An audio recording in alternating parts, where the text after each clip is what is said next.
الوقت ده في الزمالك انا زيزو ما تسيبوش زيزو احمد سيد طبعا ما تسيبوش طبعا. لو 100 مجلس موجود لازم يجي. لا والله ما طبعا. طلع علينا ناس زملكاويه قال لك ما حدش يقدر ياخد حد من الزمالك، وان الزمالك بيعرف يحافظ على لعيبته كويس وما حدش يقدر ياخد لعيبه من الزمالك. طب تعالى نشوف الزمالك وهو بيحافظ على امام عاشور. هاتوه عارف.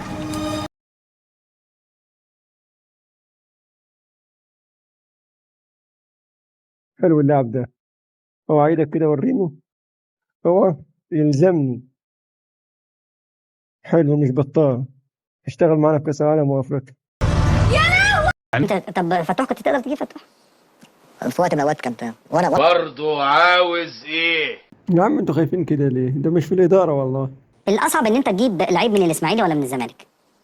الاثنين سهلين. الاثنين ايه؟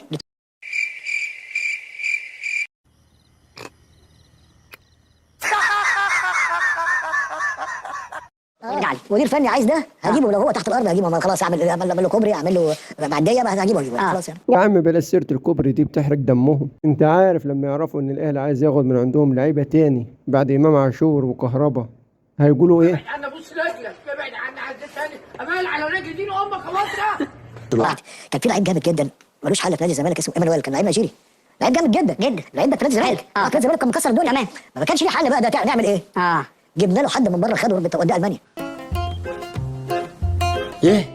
يعني انت اللي طفشت ايمانويل؟ اول يعني واقف الحال ده بسببك انت، ده انا مش هسيبك. انا يمكن لسه هنا في وقت انا كنت مضي 9 بيلعبوا في نادي الزمالك، 9 من بيلعبوا في نادي الزمالك كنت مضيهم والعقود موجود عندي. ده انت دمرتني فنيا، شفرتني وشيا. بعيدا ان التصريحات دي عملت حرجان شديد وصياح كبير قوي من الزملكاويه، وانا شفت ده في الجروبات والصفحات بتاعتهم، بس اقسم بالله العظيم اي لاعب في الزمالك يتمنى يلعب في الاهلي.